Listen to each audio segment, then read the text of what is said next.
We are moving over to talking about Linux containers and black and white analog photography in your bathroom with Hugo. Hugo, welcome. Thank you for joining us today. I'm really grateful for you coming here and sharing your hobby and your profession with us. Thank you. And I will start sharing my screen. Oh, here we go.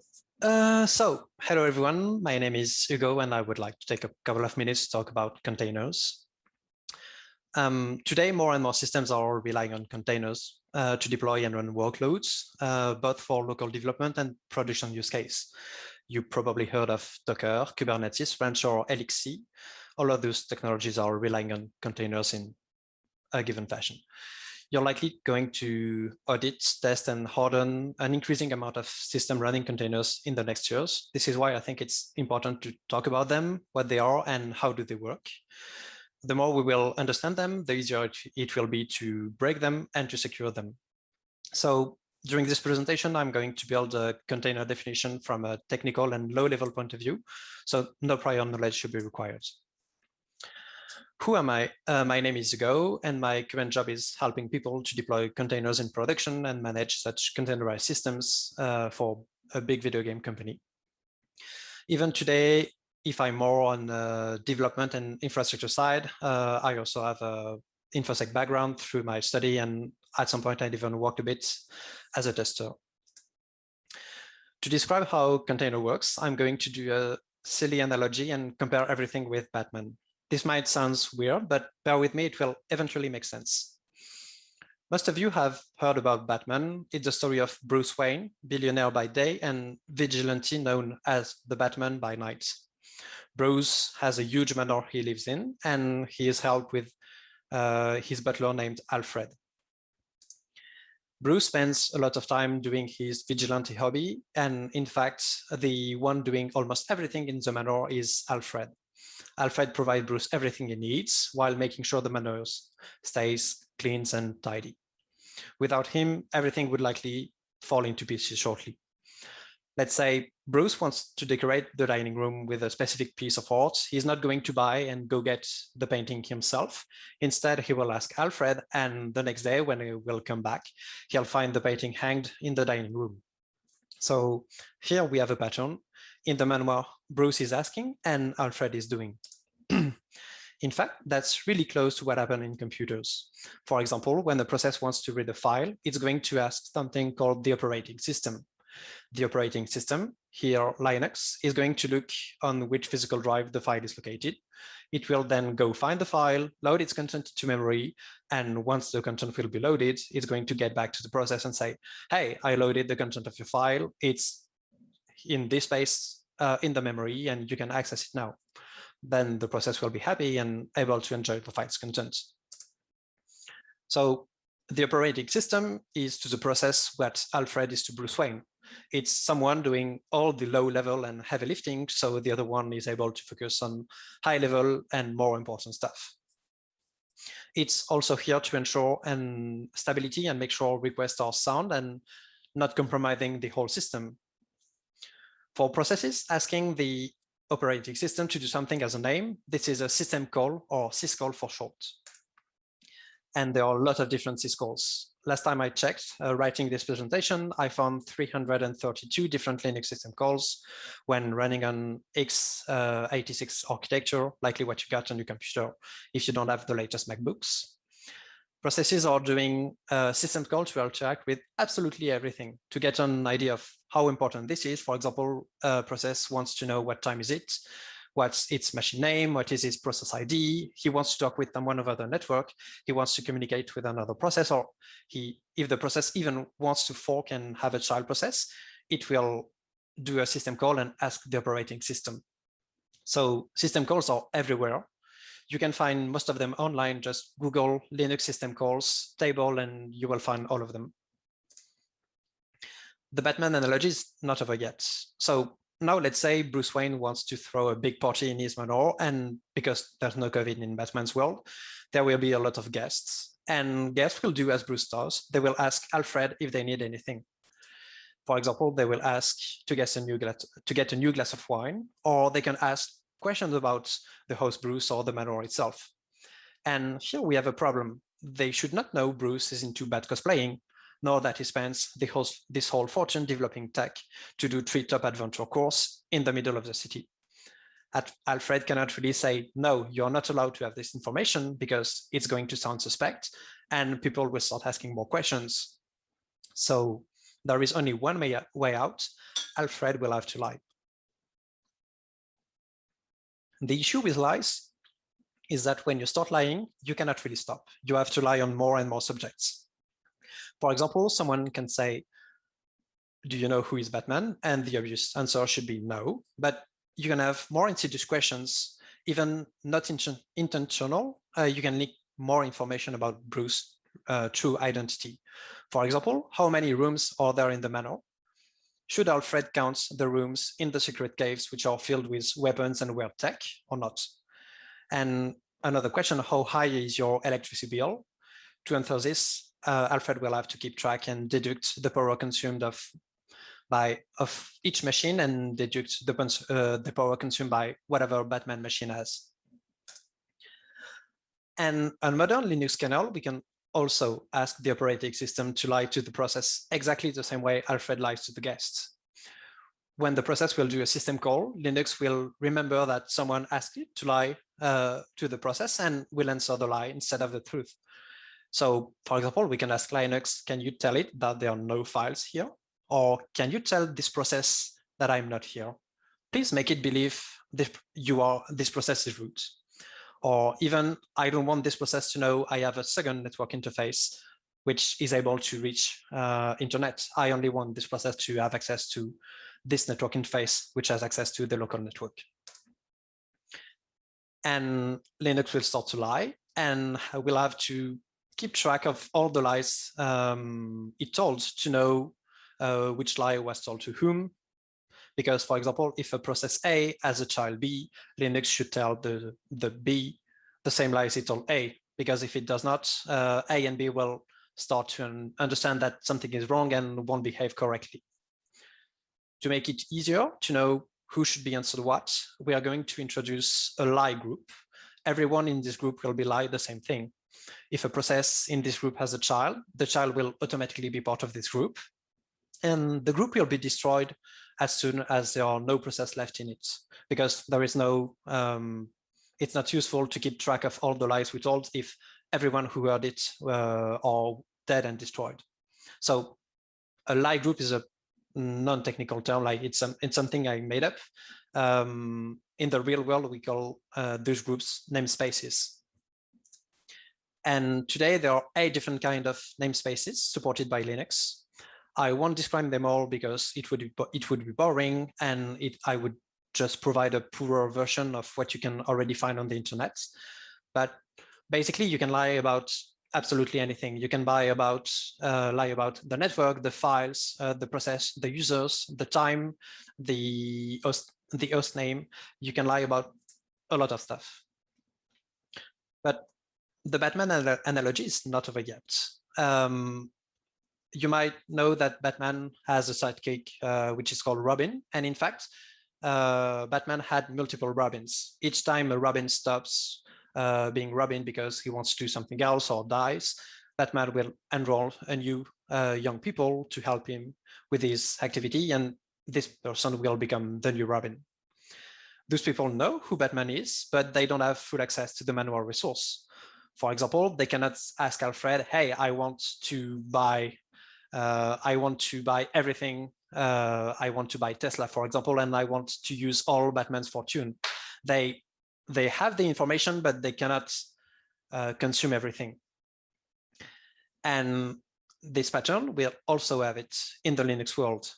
We want to be sure that no one is exhausting all the resource. We don't have a manual, we have a machine, and this machine has a given amount of resources, and we don't want any process to consume them all. So we are going to introduce something called a control group. And this time it's not a term that I made up, it's a real technical term. And this does exactly what its name says. It controls processes which are in this group. Limitations will apply to the whole group. This means if you create a control group, a C group, to limit the memory to 4 gigabytes. The sum of all the processes in the group will not be able to go over 4 gigabytes. If any process would request a memory allocation that would break this rule, this will result in waking the out-of-memory killer, and someone will get killed to free more memory. As for namespaces, there are a lot of different C groups, and there's a twist. C groups were implemented in 2 versions, versions 1 and version 2. You can find a lot of extensive documentation on the internet about this.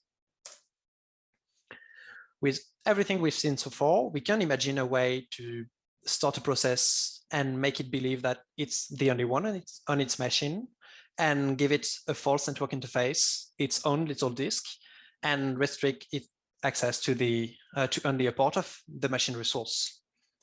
And in this case, we would call this process a container. So we start by creating its file system. It's basically a directory containing everything you would find on a usual Linux distribution, so /bin, /user, /atc, /lib, and so on. If you take all those files and put them together into a single archive, this is called an image. And that's exactly what you're pulling when you do a Docker pull and give an image name. You're basically putting a new file system that will be used as the container file system. Then we are going to fork and create a child process and put our child process into new namespaces, and especially a namespace restricting its access to the file system, and tell it that there is only this file system existing, and point it to the image.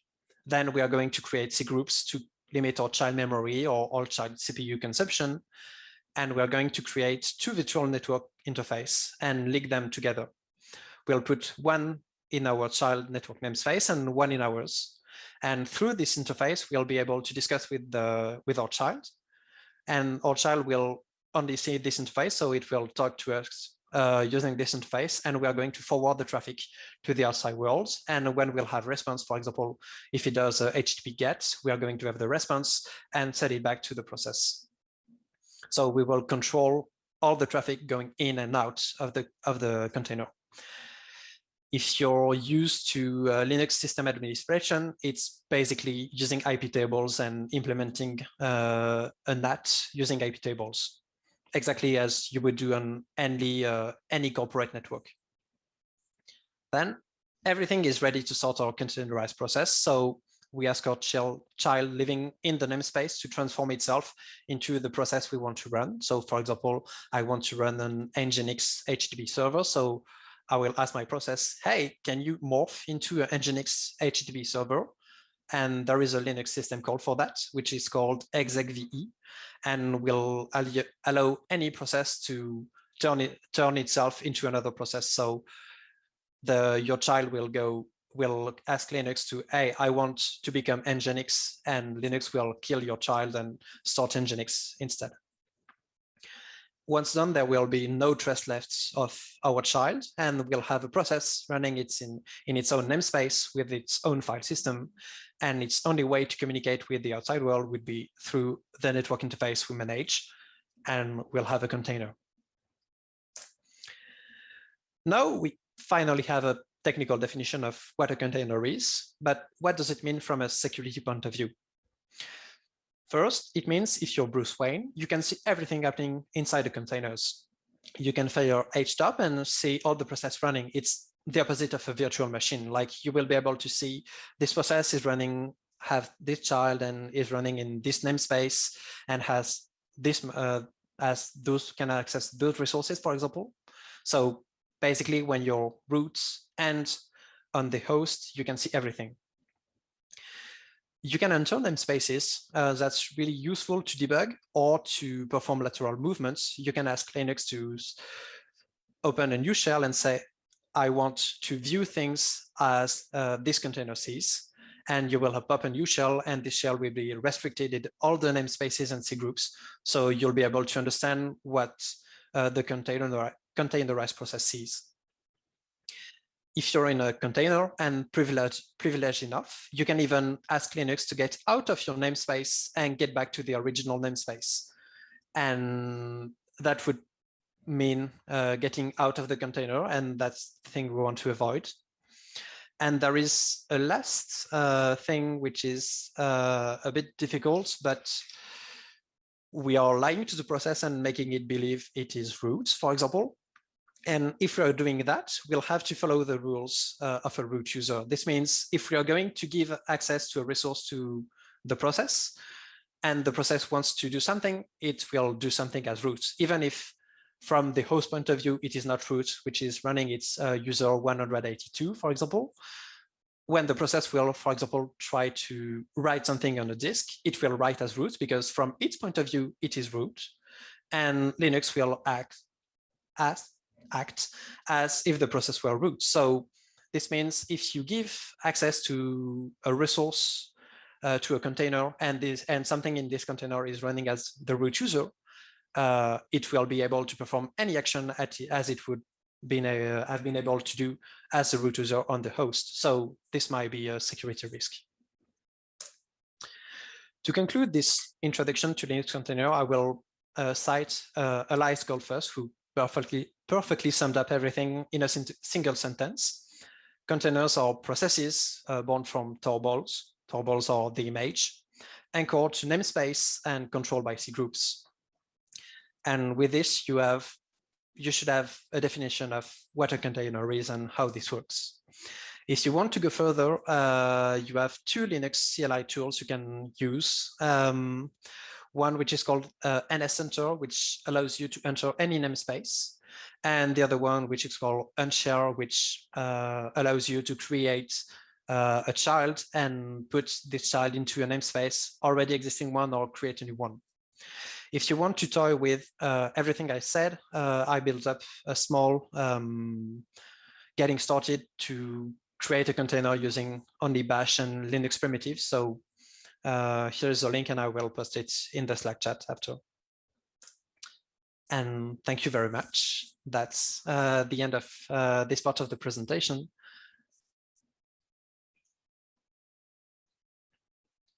And I'm going to, I think if we have time, we're going to take the questions after. So I'm going to move to the second part just now, which is black and white analog photography in your bathroom. I started 8 years ago by taking my dad's old camera and buying films at the nearest store. And at that point, I had no idea how to take photos, nor how to transform the film into a printed photo.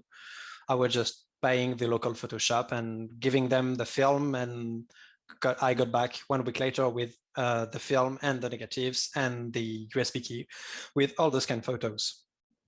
Then a friend started to develop his photo himself, and I gave it a try, and it ended up being as interesting as taking the photo. So during the next 10 minutes, we'll talk about developing black and white films at home in your bathroom.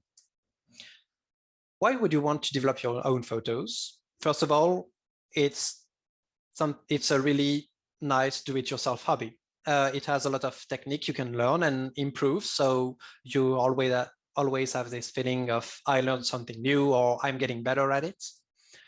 And it's something which is really rewarding. And by comparison with the digital photography, you don't have any instant or free feedback.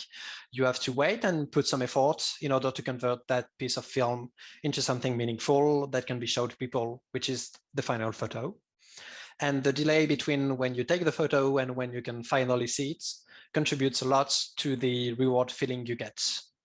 So by waiting, that's kind of weird, but by waiting 1 week, you're way more rewarded than if you had the photo instantly on your screen and have been able to post it on Facebook. It might sound weird, but analog photography is kind of cheap compared to whatever costs a decent digital camera today. Yes, you will have to buy $100 of chemicals and pay for the films, but with it, you should be able to take about 500 pics. So if you're not taking a lot of photos, this will likely cost less than buying a full-featured digital camera. The last benefit is the cultural aspect of taking photos. And the talk just before talked about having a hobby and an artistic one. and it kind of goes in the same way.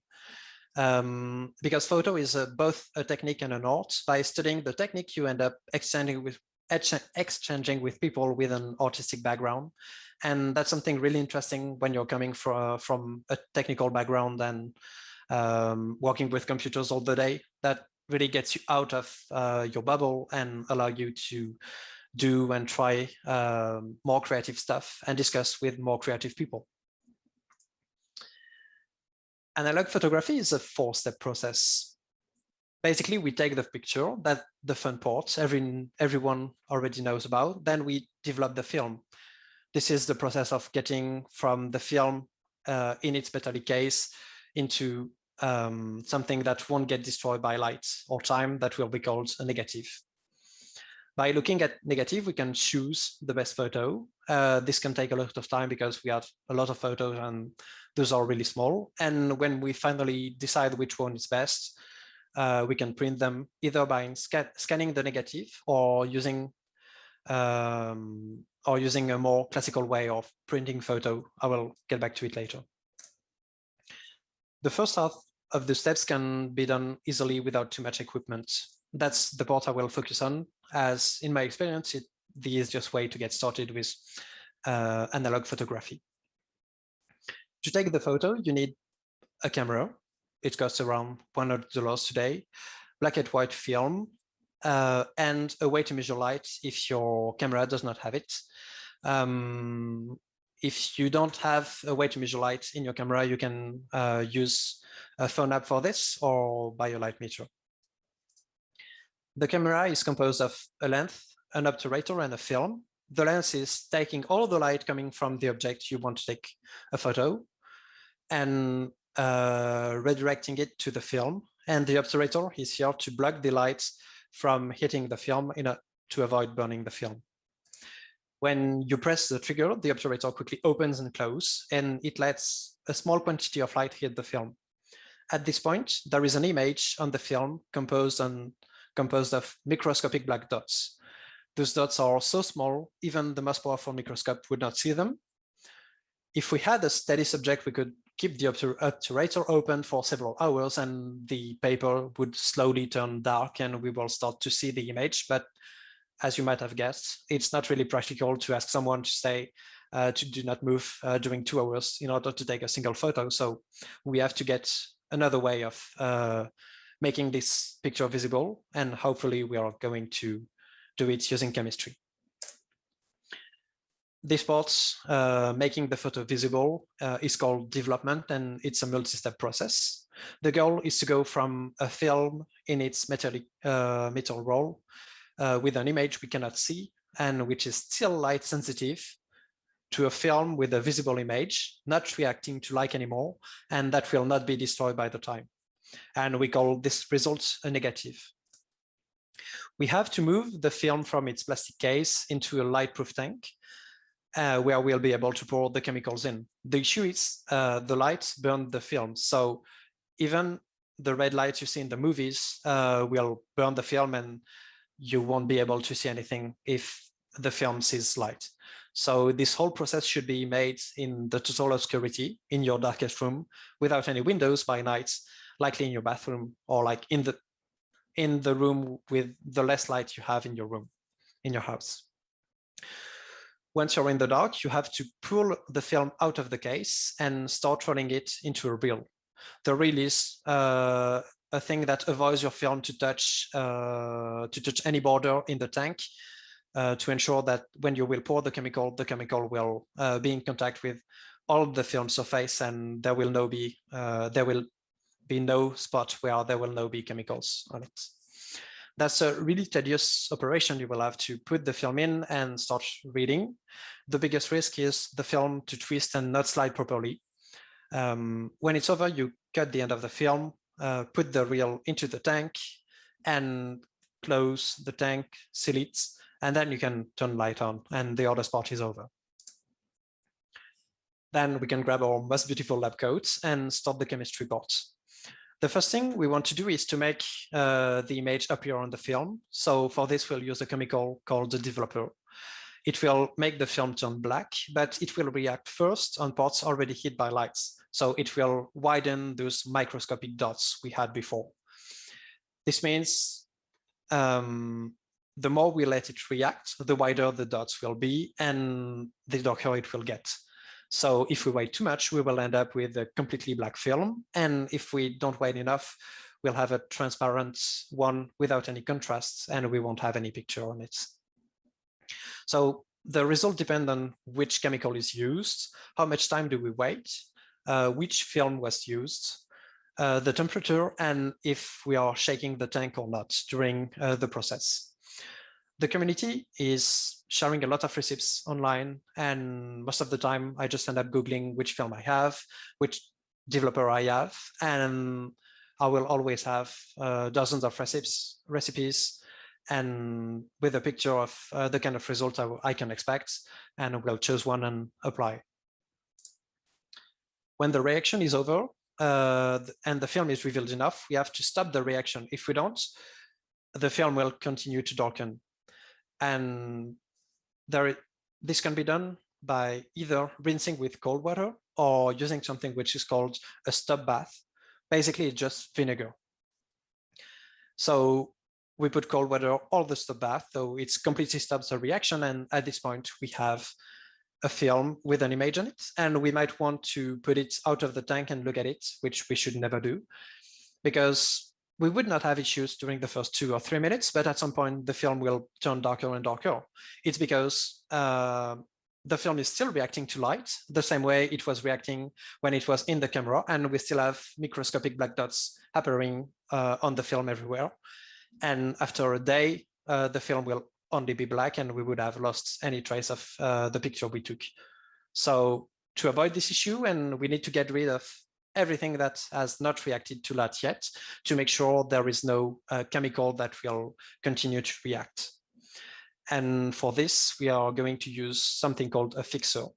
And the fixer will remove all traces of silver from the film and will make sure that the film will be able to be exposed to light without turning black again. There is no recipe for this step. You basically dilute 1 quantity of fixer with 4 quantities of water, put this into the tank, wait 10 minutes, shake a good time, and get back the fixer, because you can reuse it up to 5 times.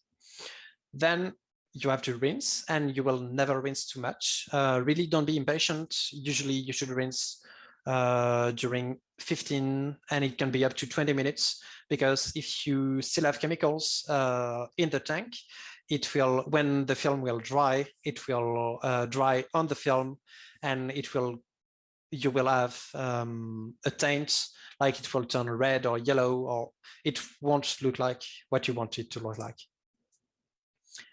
When it's been 20 minutes and you're sure absolutely all chemicals have been removed from the tank, you can perform the last pass, which is called the weighting agent. It's basically dish soap and water.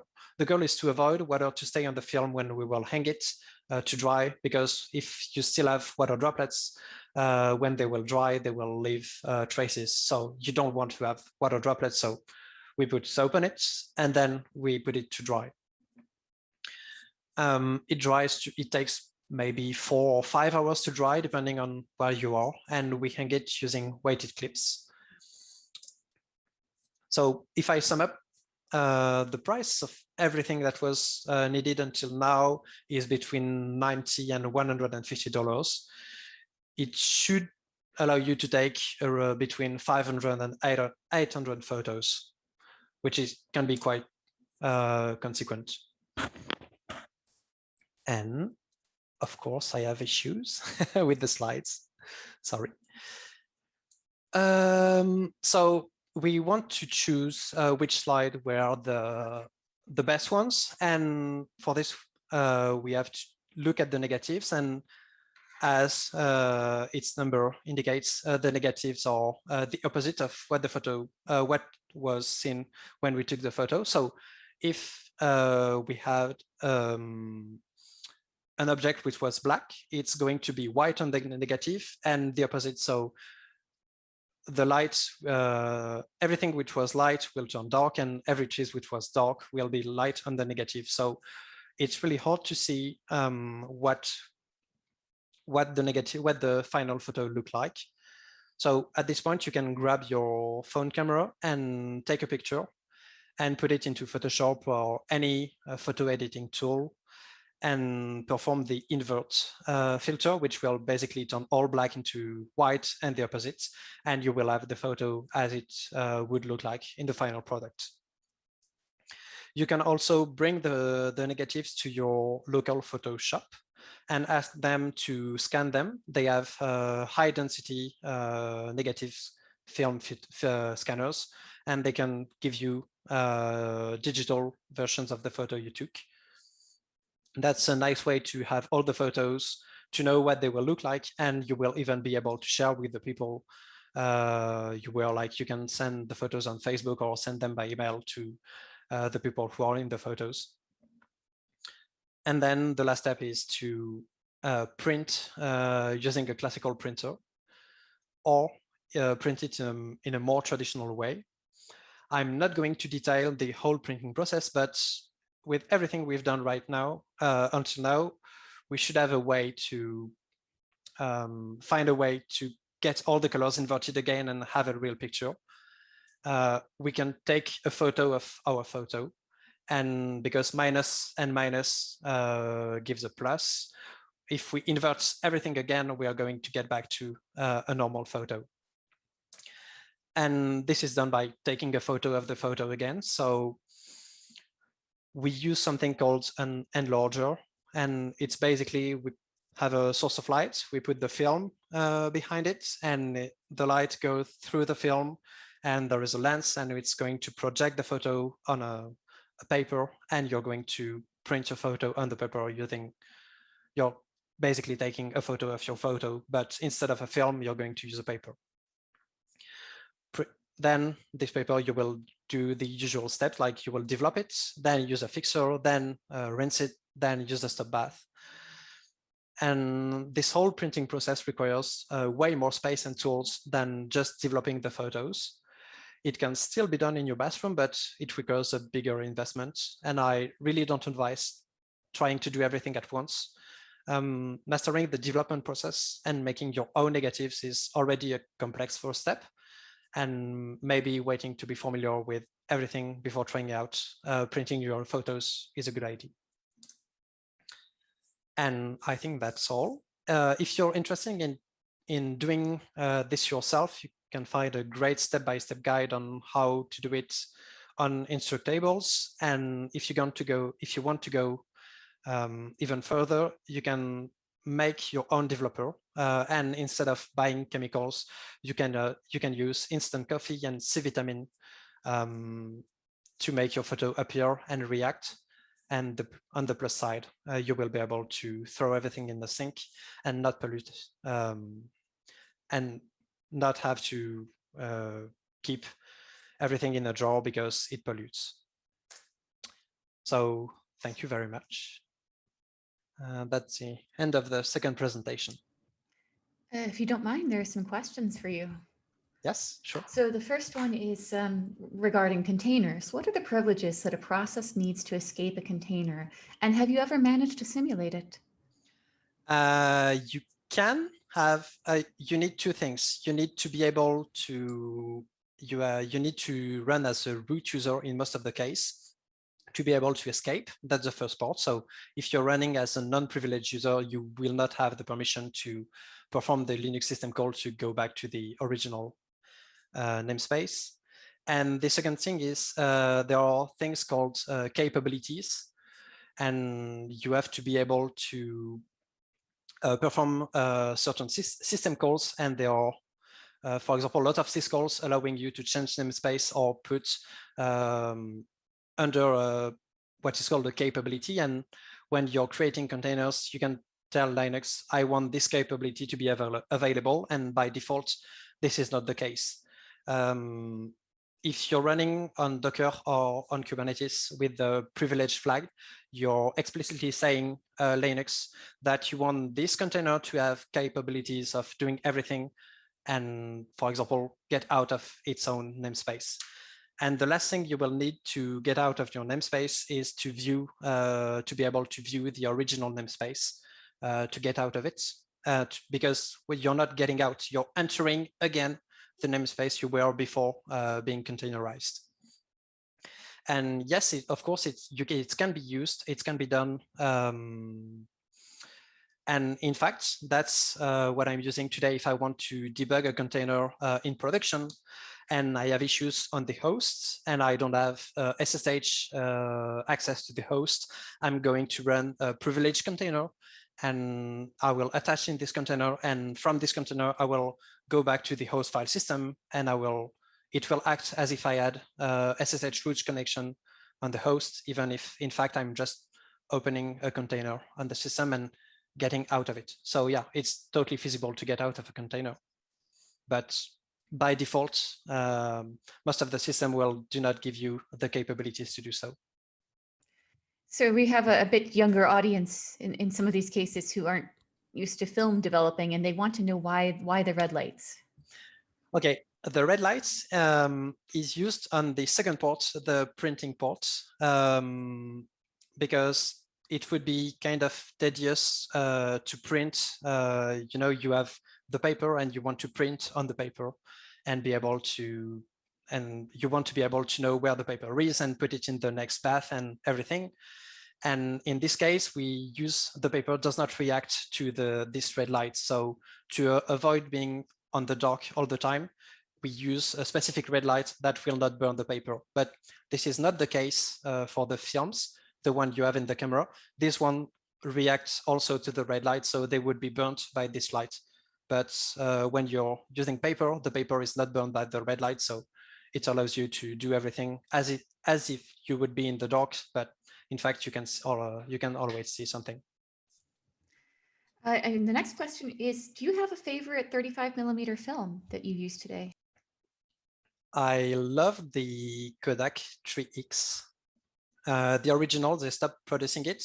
It was one of the most used film because it gives you this really retro grain, like you have really, it's not pixels, but you see really dots of black and white, and this grunge effect, which is kind of authentic.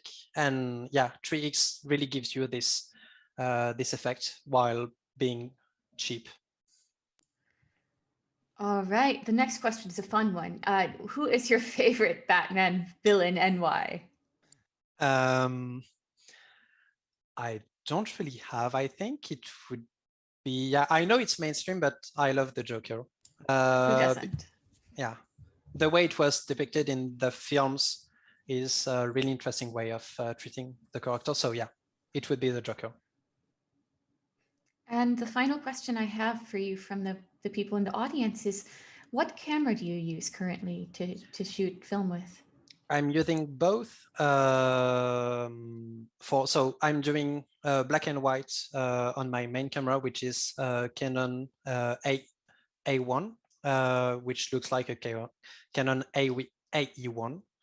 And I also use a lot of, I don't know, disposable cameras for trips, or each time I don't want to take the camera because I fear it's going to break or I'm not sure about the weather or anything, I will just take disposable cameras, and I use a lot of them. Perfect. Well, thank you so much for sharing both of these topics with you. I've seen so many comments today that this is the most approachable talk on containers people have ever seen. So thank you so much for that, and also sharing your photography knowledge, because it's a dying art, and hopefully we can get more people interested in it. Yeah, thank you so much. Thank you, Leslie.